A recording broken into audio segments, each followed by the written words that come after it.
What you want to select is this little icon here that says View in Live Control Room.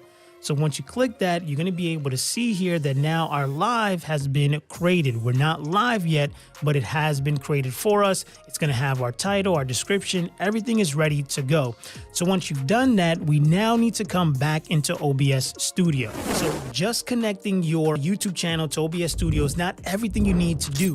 Now we need to make sure that your settings are correct so that way your stream looks good. You don't want your stream to be laggy or to be choppy. You want to give your viewers a good experience. So let's go ahead and get our settings set up so that way your stream looks good. So let's go ahead and jump into OBS.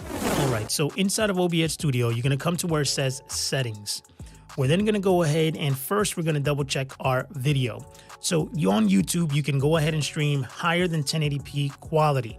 But for this example, I'm going to use 1080p since most people are going to watch your stream on mobile, and that's all you really need.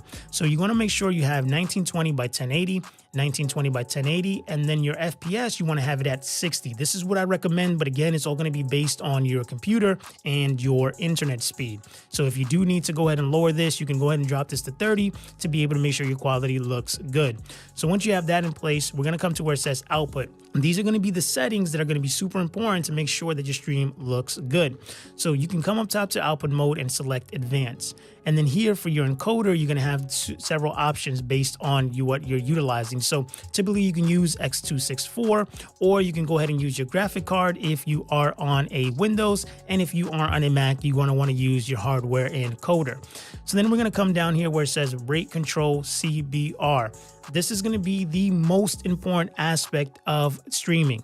Your bit rate is going to determine how well your stream is going to look. And to be able to find out what bit rate you can utilize, this is all based on your internet speed.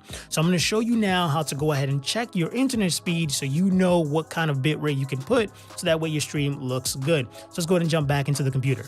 So you're going to want to come to a website called speedtest.net, and I'll put a link in the description of this video. You're going to want to hit go, and then once you hit go, that's going to generate a number just like this. It's going to generate your download speed and your upload.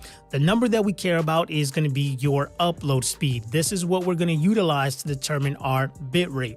Now, if you come to the link in the description where I put a link telling you what bit rate to utilize based on the quality that you want, this is provided by YouTube. So again, I mentioned we're going to do a 1080p 60 frames per second kind of stream. So if we click that, it's going to tell us that our video bit range needs to be between 4500 and 9000. So to be able to understand what this number is, I just look at the first number, 4 and 9.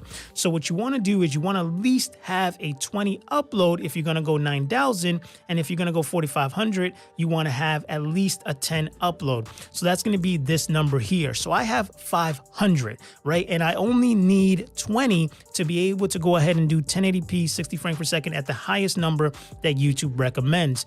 Rule of thumb that I recommend is that whatever your upload speed is, cut that in half, and that's going to be the amount of bitrate you can utilize. So for me, it's 500. I can say 250, so 250,000 is what I have available, which is overkill for what YouTube is recommending. So now that we have that number there, and if you can't do 1080p because your internet speed, you can come here and do 720p 60, and you can see here that's going to allow you to go as low as 2,250, meaning you can just have a 5 upload, right? So this article is going to be available for you in the description of this video. So now that we know that bit rate, we're going to come back here, right? So I know that I can go ahead and put 9,000 in because my internet can support it.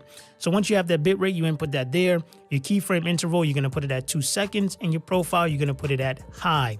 You're going to go ahead and select OK. So now that we have our settings correct, what we're going to want to do now is, now that we have everything ready, we're going to go ahead and hit start streaming. And so that's going to say start streaming. You can see here that now we're live. So what we want to do is we want to go ahead and jump back over to YouTube to confirm that we're now sending over our stream. So you see here that now we are live. Everything is ready to go. Excellent condition. You're going to see here that I can monitor my chat, and now everything is ready to go, and I can start to go live with my audience. Now inside of OBS Studio, you're going to be able to manage your chat here on the left-hand side. But if you want to go ahead and have overlays and graphics and to make your stream look professional, you want to go to streamdesigns.com, and I'll put a link in the description of this video where you can get overlays for your stream. And the package that I'm using here today is going to be called Shadow. that you can go ahead and find on Stream Designs along with other packages. So this is going to be the shadow package, and that's going to go ahead and include everything that I need to make my stream look professional.